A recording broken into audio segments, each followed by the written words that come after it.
अपने बच्चे के साथ किया है? ईमानदारी से बोल। जी प्रभु, जो गलती हुआ माफ। पास से निकाल कर किया है। हाँ, रो रही है वो बच्ची, 12 साल की तो है, 8वीं पढ़ती है जी। लेकिन प्रभु सिर्फ हम ऊपर से ही बातचीत किए हैं, कभी ऊपर से ही करा है। हाँ तो दिन में क्या अंदर कपड़ा खोल के कर देगा क्या? ये नंबर मांगा उसने? अच्छा, ये तो गलत बात है बेटा। बहुत गलत क्या क्या किया वैसे? हाथ वाथ पकड़ लेते, शर्माओ नहीं बेटा, हाथ पकड़ा उसने? बहुत दिन में ही ऐसा किया? बहुत गंदा है, बहुत गंदा है, बताने के लायक नहीं होगा। और जो प्रकरण आपको बताने वाला हूँ, जो केस आपको बताने वाला हूँ कि एक 12 साल की बच्ची के साथ में, जो आश्रम की शिष्य है, उसके साथ में यौन शोषण हुआ है, ऐसा आरोप है। उस बच्ची के साथ में यौन शोषण हुआ है और उस बच्ची ने उस आश्रम के मेन संचालक यानी कि आश्रम के कर्ता धर्ता जो दीनदयाल जेठूमल है, उसे उस बच्ची ने पूरी जानकारी दी। ये एक वीडियो वायरल हो रहा है आपका, जिसमें आप एक व्यक्ति को समझाते हुए नजर आ रहे हैं, जिनके ऊपर पास्को एक्ट एक बच्ची के साथ में छेड़छाड़ और दुष्कर्म जैसे आरोप, संगीन आरोप लगाए गए। इस मामले पर आपका क्या कुछ कहना है? जी, जैसा आप लोग बोल रहे हो या जैसा वीडियो में देख रहे हो, वो ऊपर की बातें हैं। सच बातें मैं बताऊंगा।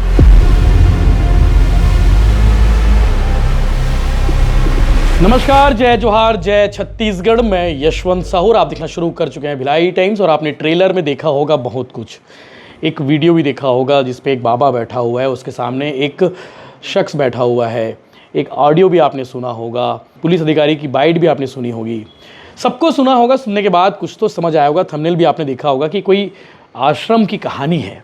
दरअसल आश्रम नाम की एक वेब सीरीज़ बनी थी बॉबी देओल की, वो आपने शायद देखी होगी। नहीं देखी होगी तो उस आश्रम के बारे में आपने सुना होगा कि उस आश्रम के अंदर में चल क्या रहा था। अभी हाल फिलहाल में आपने डोंगरगढ़ का एपिसोड भी देखा होगा, वहाँ के किस तरह से योग के नाम पर, आश्रम के नाम पर, अध्यात्म के नाम पर क्या चीज़ें चल रही थी। बहुत कुछ मिला, बहुत सारे अनैतिक कार्य होने वाली जो चीज़ें थी वो सब मिली।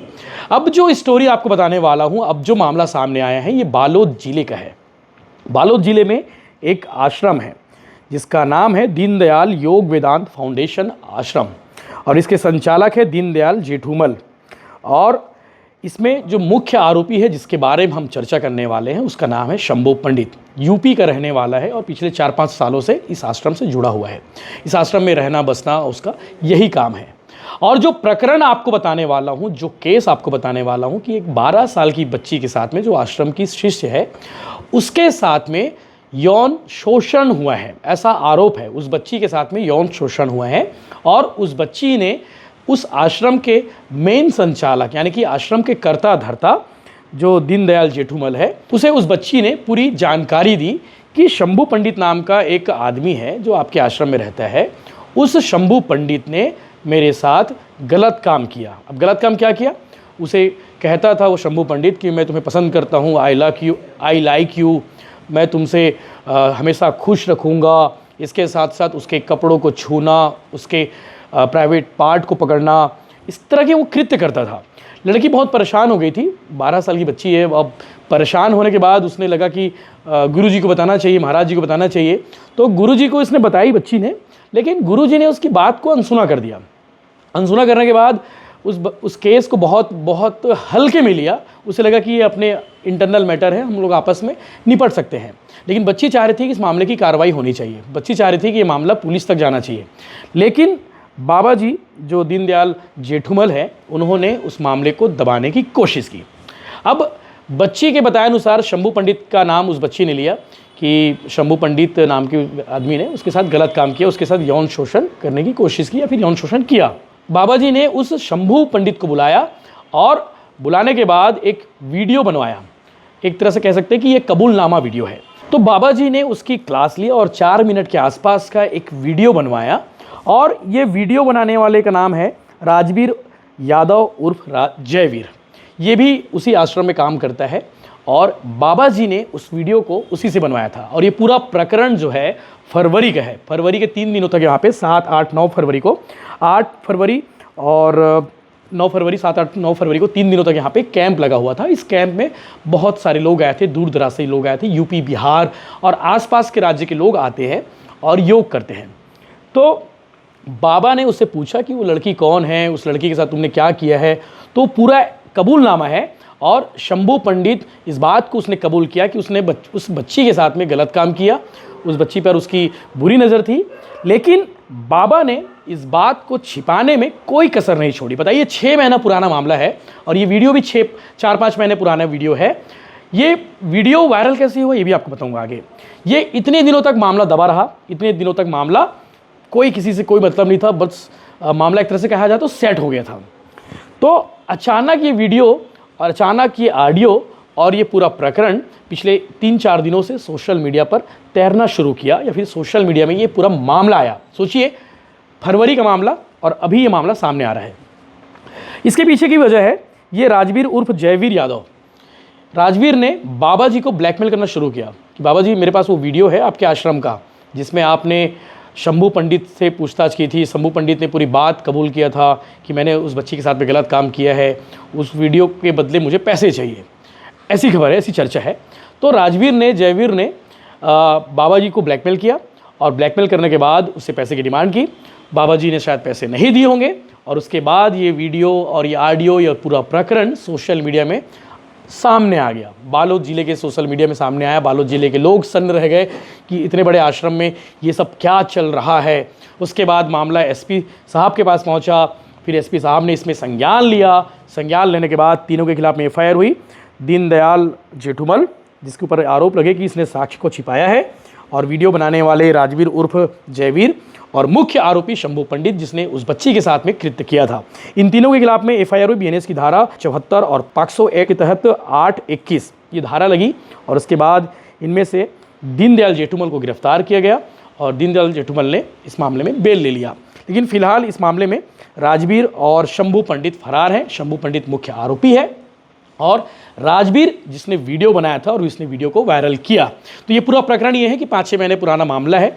एक बच्ची के साथ में यौन शोषण होता है और मामले को दबा दिया जाता है, लेकिन बच्ची चाह रही थी कि इस मामले में कार्रवाई होनी चाहिए। अब पुलिस ने इस मामले में एफआईआर तो दर्ज कर ली है। एफआईआर के बाद एक को गिरफ्तार कर लिया, लेकिन 2 आरोपी अभी भी फरार हैं। इस पूरे प्रकरण को देखने से लगता है कि जो जो वेब सीरीज़ बनी थी बॉबी देओल की, वो कहीं ना कहीं एकदम सही सत्य घटना पर बनी थी, या फिर जो चीज़ें आश्रमों में होती है, मैं ये नहीं कहता कि सभी आश्रमों में होती है, लेकिन जो हमें देखने को मिल रहा है, जो हमें चीज़ें सामने नज़र आ रहा है, चाहे डोंगरगढ़ का आश्रम हो, चाहे वो बालोद का आश्रम हो, या फिर अन्य कहीं और जगह का। इससे पहले भी बहुत सारे आश्रमों के इस तरह के कृत्य सामने आ चुके हैं। एक तो आसाराम अभी जेल के अंदर है ही है, तो उसके यहाँ भी वो तो बड़ा एग्जाम्पल है। तो ये कह सकते हैं कि जो कथित बाबा है दीनदयाल जेठुमल, इसने पूरे प्रकरण को छुपाया और उसके अपने शिष्यों का साथ दिया जो आरोपी हैं, और उस बच्ची का साथ नहीं दिया जो बच्ची उसके पास न्याय मांगने के लिए पहुंची थी। इस प्रकरण में आप आगे जेठुमल को जरूर सुनिएगा। हमारे सहयोगी जो वहाँ पे दैनिक भास्कर के पत्रकार भी हैं और भिलाई टाइम्स के लिए भी कवर करते हैं, संजय कुमार सोनी, उन्होंने बाबा जी से बातचीत की और बाबा जी कितने शर्मनाक तरीके से बता रहे हैं कि एक तो मामला घर का है, मामला कुछ ज़्यादा बड़ा नहीं है और शंभू पंडित ने ऐसा कुछ किया नहीं जिसे तूल दिया जा रहा है। बड़ा शर्मनाक है। मतलब सोचिए, इस बाबा के लाखों फॉलोअर हैं यूट्यूब पर, रोज़ लाखों लोगों को प्रवचन सुनाते हैं, लाखों लोगों को ज्ञान की बातें करते हैं। इस मामले में बाबा की मति कहाँ मर गई है मुझे नहीं मालूम। बाबा ने बहुत घटिया टाइप की बात की, वो आप आगे सुनेंगे किस तरह से घटिया तरीके से बता रहे हैं वो। और इस पूरे प्रकरण का एक वीडियो आप देखना 4 मिनट का, जिसमें कबूलनामा भी है और एसपी योगेश पटेल ने क्या कुछ कहा वो सब आप आगे देखिए। क्या क्या कर रहे थे हमारे साथ? तुम्हारे साथ किया? जी गुरुजी। कहाँ पे? गुरुजी, वो यादव अंकल का घर है ना, तो वहीं पे ले गए थे। रात में? नहीं गुरुजी, अभी कुटिया से आए तो बेटा वो तो आज तो दिन है, तो दिन में ऐसा हरकत कर रहा था शंभू पंडित? तो बेटा दिन में ऐसा कर रहा था वो? जी गुरुजी। अच्छा। और नंबर भी मांगे वो नंबर भी न मांगे मेरा। शंभू पंडित ऐसा कर रहा था? हे भगवान। नंबर दिए हो? और हमें पता नहीं था, फिर वो बाद में लेकर नंबर मांगा उसने? जी गुरुजी। अच्छा, ये तो गलत बात है बेटा। बहुत गलत। क्या क्या किया वैसे? हाथ पकड़ ले, देख शर्माओ नहीं बेटा, हाथ पकड़ा उसने? नहीं गुरुजी, बहुत दिन में ही ऐसा किया? बहुत गंदा है, बहुत गंदा है, खाने के लायक नहीं होगा। तो आपने मना नहीं किया बेटा? तो गुरुजी की तो पूरा अब क्या क्या कर रहे हैं। हे भगवान, मैं उसे बोलूं कुछ? मैं इसको कुछ बोलूं? पायल, जी गुरुजी। उसे कुछ बोलूं मैं? नहीं गुरुजी। अच्छा, कुछ ना बोलूं तो उसका नंबर तो है, तो आप उसका नंबर जब भी आएगा तो ब्लॉक कर देना आप उसे। जी जी, और बोल रहे थे कि कब मिलोगे करके, क्या क्या बोल रहे थे वो। आप क्या बोल रहे थे? कब मिलोगे, मैं तुम्हें लाइक करता हूँ, तुम मुझे लाइक करते हो, क्या करके, और क्या क्या गंदा गंदा बोल रहे थे वो। शंभू पंडित ऐसा बोल रहा था? बिलीव नहीं होता, ऐसा गंदा हरकत। जो अपना शिष्य समझ रहा हूँ जिसे, शंभू पंडित ही ना, पहचानते तो हो ठीक से? ये भगवान, ये ठीक है बेटा, है मेरा आशीर्वाद है, ऐसा कुछ नहीं, मैं उसको देखता हूँ ठीक है, इनडायरेक्ट मैं उसे योग सिद्धि से देखता हूँ, ठीक है, नहीं दुखी मत हो, दिन में किया ना देता हूँ। अरे भगवान, मैं क्या बोलूँ, ले चल ठीक है फिर। अब मम्मी पापा को कुछ मत बोलना, मैं इसको देता हूँ खुराक, मम्मी पापा फिर उसको मार देंगे डांट देंगे, क्या मतलब। हेलो हेलो हेलो, घर चले गए आप? हेलो, तूने किया है कि नहीं बिहार वाली वो लड़की के साथ, लेडीज के साथ? अभी मेरे को पता चला, अभी फोन करके बताया। अरे मेरे कहने का मतलब है भाई, तेरी शादीशुदा है कि नहीं है तू? तो शादी अपने बीवी के साथ करना। शंभू पंडित सर, तेरे 3 बच्चे हैं, उनके साथ करना चाहिए तू, अपने बीवी के साथ। अच्छा, एक 12 साल की लड़की के साथ कर दिया जी, अभी 12 साल की, वो मोहल्ले में, अभी जस्ट तुम्हारे घर के सामने। मैंने कुछ नहीं किया। तेरी ऐसी तैसी रिकॉर्डिंग है मेरे पास, सुन क्या बात करता है। रिकॉर्डिंग है मेरे पास, नंबर दे अपना मोबाइल। एक बात मेरे को बता, छोटे बच्चे का नंबर तेरे पास कहाँ से आया? मोबाइल निकाल, कुछ नहीं किया बोल रहा है, ईमानदारी से बता, छोड़ दूंगा। हाँ प्रभु, जस्ट बातचीत की है। बातचीत नहीं, तूने उसके साथ किया, उसके चुम्मा लिया, उसके स्तन दबाया, उसके योनि को छू लिया। नहीं। फालतू बात नहीं कर, रिकॉर्डिंग है मेरे पास, सुन। 12 साल लड़की के साथ कर लिया, तू पास को एकदम चला जाएगा। रिकॉर्डिंग है मेरे पास, पुलिस वाले को दूं? रिकॉर्डिंग रिकॉर्डिंग, लड़की रो रही है, बहुत बेहोश है उधर। क्यों ऐसा किया? 12 साल है वो तो, 8वीं तो पढ़ती है। जस्ट वो प्रभु देख रही थी तो हम पूछे उससे कि तो देख रही तो 12 साल की लड़की नहीं देखेगी? जयवीरा, 12 साल की लड़की के साथ कर दिया इसने, अपनी बेटी के बराबर की उम्र, इसकी बेटी भी तो है 7वीं में, 1 साल बस तो बड़ी है, वो तो 8वीं में है। उसका नंबर भी मांगा, किया दिन में, मोहल्ले में ही किया, बातचीत की है। बातचीत की नहीं, क्या रिकॉर्डिंग है, बहुत गंदा किया तूने, किस किस किया, साफ सपना बता रही है गुरुजी, ऐसा बोल रही हो। सुन, मैं बोला हाथ बस पकड़ा, नहीं बेटा हाथ बस पकड़ा, बोले नहीं, उसने तो मेरे साथ बहुत कुछ किया, बता भी नहीं सकती बोल रही हो। और उसके अलावा दूसरा बिहार वाली वो लेडीज के साथ, खैर वो तो तुम्हारी उम्र की लेडीज भी है, उसके लिए तो मैं नहीं कहूँगा, हो सकता है वो भी पसंद करे, तू भी पसंद करे, पर तेरा तो बीवी है ना। कल ही तो मैंने तेरे को समझाया था, तो मेरे को आम आदमी मार रहा है, तो भगवान की कृपा वाला है, तभी तो तू आया रहा होगा गुरु मनाने। तो मैंने कल ही तो बोला तेरे को, बगैर देखे कि तेरी नियत अब तुम्हारे दिन जाने के दिन आ रहे, पर मैं चाहता हूँ कि तू टिका रहा। बोला कि नहीं बोला? भगवान ने मेरे को अंदर से मुंह से बुलवाया, बोला कि नहीं बोला? सतीश था कि नहीं? तेरे लिए बहुत गड़बड़ हो रहा है, तेरे कुछ भी हो रहा, तेज कुछ भी नहीं है, बोला कि नहीं बोला? भाई आदमी से गलती हो जाता है तो झुकता भी है, माफी भी मांगता है, अभी तक क्या कर रहा है यार? मतलब तूने बच्चे के साथ किया? हाँ ईमानदारी से बोल। जी प्रभु, जो गलती हुआ माफ। पास रिकॉर्ड कर, किया है? हाँ, रो रही है वो बच्ची, 12 साल की तो है, 8वीं पढ़ती है जी। लेकिन प्रभु सिर्फ हम ऊपर से ही बातचीत किए हैं, कभी ऊपर से ही करा है। हाँ तो दिन में क्या अंदर कपड़ा खोल के कर देगा क्या? अरे बेटा, तो शंभू जी, सर जी, वो तो 12 साल की है बेटा, वो तो मेरी बच्ची है 12 साल की, उसका भी रिकॉर्डिंग है, तुम्हारा भी रिकॉर्डिंग है, ये देख। मेरे ये कहने का मतलब है, तेरी लड़की है ना, नाम है ना, कि कौन सी क्लास में है?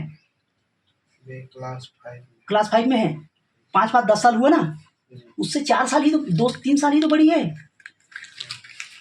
ये देख, नाम भी पता है इसको, मोबाइल नंबर मांग लिया, मोबाइल नंबर चलता है, हाँ बेटा मोबाइल नंबर दे दिया। अरे वो रो के बता रही है अब भी।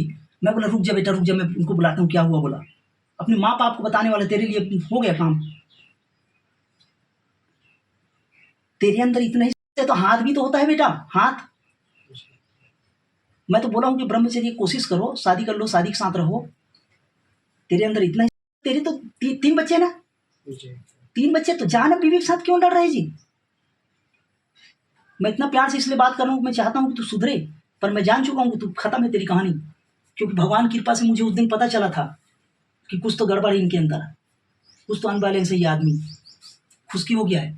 ये बात नहीं हुई थी, ये घटना आज हुई है तेरे की। अरे तो कितने साल तक लगता है पास्को एक्ट? पास्को समझता है? नॉन बेल, सीधा 6 साल का जेल। वयस्क लड़की के साथ गंदा किया है, शायद छूट भी जाए। जो संचालक हैं, ये एक वीडियो वायरल हो रहा है आपका, जिसमें आप एक व्यक्ति को समझाते हुए नजर आ रहे हैं, जिनके ऊपर पास्को एक्ट एक बच्ची के साथ में छेड़छाड़ और दुष्कर्म जैसे आरोप, संगीन आरोप लगाए गए। इस मामले पर आपका क्या कुछ कहना है? जी, जैसा आप लोग बोल रहे हो या जैसा वीडियो में देख रहे हो, वो ऊपर की बातें हैं। सच बातें मैं बताऊंगा कि बच्ची ने जब मेरे को फ़ोन करी तो मैंने जैसा समझा कि उसको छेड़खानी किया गया या गलत तरीके से छूने की कोशिश किया गया, तो इसलिए मैंने अपना बच्चा समझ के थोड़ा छानबीन करना चाहा। और ऑडियो तो मेरे पास था, तो अगले व्यक्ति से मैंने पूछा तो थोड़ा आनाकानी किया, तो उसे मैंने डराया है, धमकाया है। वास्तव में पास्को एक्ट वाली बात है ही नहीं, इतनी बड़ी बात नहीं है कहने का अर्थ। छेड़खानी तो है, किसी से अगर गलत दृष्टि देखो तब भी उसमें आता है, पर इतनी बड़ी बात नहीं है जितना कि फैलाया जा रहा, जितना कि बोला जा रहा। और ये बात तो 6 महीने के लगभग फरवरी की बात है, ये 7, 8, 9 फरवरी को मेरा कार्यक्रम था, तो उस दिन की बात है और दिन की बात है, मेरे कैंपस के बाहर की बात है। और वीडियो करने वाले ने इसे अपने फ़ायदे के लिए उपयोग किया। मैंने तो अपने बच्चे, दोनों ही मेरे बच्चे, तो दोनों मेरे बच्चे को पहले वाले से सुना, दूसरे वाले को मैंने धमकाया, डराया, और जैसा मैं समझा कि भाई छोटे बच्चे क्यों तुमने छेड़खानी किया होगा, और लास्ट में स्वीकार भी किया। वीडियो में आपने देख लिया। पर ये घर की बात थी और मुझे ज़्यादा बड़ी बात नहीं लगी, और आप लोगों की नज़रों में बड़ी बात लगती है, पर मेरा बच्चा है तो मेरे पैर में अगर फोड़ा हो तो मैं काटूंगा नहीं ना पैर को, ऐसा मैंने प्रयास किया। और जैसा मैंने समझा कि बच्ची ने जैसे बताई कि दिन की बात है, तो बड़ी बात नहीं समझा मैंने, डर के भले ही बड़ी बात कह दी हो, पर इतना ही समझा। आपके साथ साथ 2 और आपके जो सहयोगी हैं, 3 लोगों के खिलाफ मामला दर्ज हुआ है पास्को के तहत, हालांकि इसमें जमानत मिल गई। किस तरह से देखते हैं? 3 तो नहीं है, यहाँ पे तो मैं हूँ एक जो, और दूसरा जो व्यक्ति मेरे नीचे बैठा है जिसका वीडियो आपने देखा, तो उस व्यक्ति को तो पहले ही मैंने पूछ रखा, नहीं बताया तो मैंने धमकाया, डराया था कि भाई ये मामला लग जाएगा। फिर वीडियो में जितना समझा आपने, फिर लास्ट में भी बताया कि गुरुजी मैंने छेड़खानी भले किया मजाकिया तौर पे, पर दिन की बात है, मैं कैसे ऐसे गलती करूंगा, ऐसे कोई गलती नहीं किया, ऐसा उसने बताया। अब मैं भी समझता हूँ दिन की बात है तो हाथ पकड़ लिया हो या फिर फिल्मी बातें कह दिया हो, क्योंकि छेड़छाड़ करने वाले कहाँ हैं तो सर? वो व्यक्ति छेड़छाड़ करने वाला आदमी, जैसे मेरे कैंप लगते हैं ना, तो सभी बाहर से आते हैं, और महाराष्ट्र के लोग, छत्तीसगढ़ के लोग, MP के लोग, UP के लोग, तो व्यक्ति बाहर का है और रिपीटेड व्यक्ति है, आते रहता है, 5-7 सालों से मेरे साथ जुड़ा रहा, तो उसके चरित्रों में मैं ऐसा लांछन नहीं लगा सकता। भले वीडियो में आप लोग देख रहे हो तो अपना बच्चा समझ के मैं डांटते हुए आप लोगों ने भले देख लिया, और ऐसी बात नहीं है कि भागे, वो बुलाने से आ जाएगा, भागा नहीं है, अपने घर में ही रहता है, वो बाल बच्चे वाला आदमी है, उसकी खुद की बेटी उतनी बड़ी है, क्योंकि वह यहाँ आई है मेरे पास अपने पिताजी के साथ। तो सर 6-7 महीने की पहले की ये जो खबर है, तो अभी वायरल कैसे हो? अभी वायरल इसलिए हुआ जी, क्योंकि जो वीडियो मैन है ना, जो कैमरा मैन है, उन्होंने मुझसे पैसे की मांग किया, वरना मैं वीडियो वायरल कर दूंगा। तो मैंने बहुत ही मांग किया, ये आश्रम बेच के जितना बनता है उतना दे दो, इस तरह की बातें करने लगा। और बहुत सारी और भी घटना किया, मेरा मोटर बाइक बेच दिया मेरी अनुपस्थिति में, तो मैंने उनसे बुलवाया, चूँकि एक्सीडेंट करेगा तो मैं फंसूंगा, तो उस व्यक्ति को मैंने अपना सिग्नेचर दिया, उसके नाम पे ट्रांसफ़र किया, और मैंने 18,000 उसे दिया, और कुछ सामान उनके यहाँ रखे थे तो उसका भी पैसा मैंने दिया। 18,000 का मेरे पास ऑडियो है कि मेरे को ब्लैकमेलिंग किया, उतना लेके गया, उसका ऑडियो, मेरा ऑडियो देते वक्त का। और भी बहुत सी घटना किया है उसने यहाँ। और मेरी बातों से, हाँ मैं पूरा बोल लूँ, तो मेरी बातों को ना फॉलो करने के कारण, और मतलब उनको इच्छा नहीं थी, उनको ऐसा कोई फ़ायदा उठाना था आश्रम से, तो इसलिए उसने ब्लैकमेलिंग करते रहा, और उसने ऑडियो बाद में डाला, ऑडियो वीडियो। कुछ दिन पहले एक वीडियो वायरल हुआ था जिसमें 2 व्यक्तियों के बीच बात हो रही थी। उसमें एक व्यक्ति के द्वारा एक लड़की के साथ अनाचार करने की बात कही जा रही थी। इस वीडियो जब संज्ञान में पुलिस के पास आई तो पुलिस ने इस विषय में जांच की और पता चला कि एक नाबालिग लड़की के साथ छेड़खानी की घटना हुई है, नाबालिग लड़की के परिवार से संपर्क किया गया और उसके पश्चात उसके पिताजी से एक आवेदन प्राप्त करके इस पूरे घटनाक्रम में बीएनएस और पॉक्सो एक्ट की धाराओं के अंतर्गत एफआईआर किया गया है। इसमें आरोपियों की गिरफ्तारी की गई है और विवेचना जारी है। देखिए, अभी जो प्रथम दृष्टया पता चल रहा है, लगभग मामला पुरानी है, लगभग 5 महीने के पहले की घटना है ये। और इसमें जो अनाचार की बात है, चूंकि ये महिला संबंधी अपराध है, इसमें महिला का आवेदन ही सफिशिएंट है प्रथम दृष्टया अपराध पंजीबद्ध करने के लिए, तो हमने उनके स्टेटमेंट और उनके आवेदन पर से एफआईआर किया है, जांच की जा रही है। जी बिल्कुल, इसमें धारा 74 बीएनएस के साथ साथ धारा 8 जो कि मुख्य आरोपी के ऊपर लगाई गई है, उसके अलावा 21 पॉक्सो की धारा भी लगाई गई है, जो कि मेनली अगर किसी के साथ कोई घटना होती है नाबालिग के साथ, पॉक्सो एक्ट के अंतर्गत अपराध होता है, उसको अगर छुपाने की बात आती है तो जो व्यक्ति उस बात को छुपाते हैं उनके ऊपर ये धारा आकर्षित होती है, तो उस हिसाब से हमने एफआईआर में ये धारा लगाई है और आरोपियों को गिरफ्तारी की कार्रवाई की जाएगी। अभी मामले में 3 आरोपी बने हैं, जिसमें से एक मुख्य आरोपी है जिसने अनाचार की घटना की है, और 2 आरोपी जिन्होंने बात को पुलिस के सामने नहीं लाई थी, तो उन्हें भी आरोपी बनाया गया है।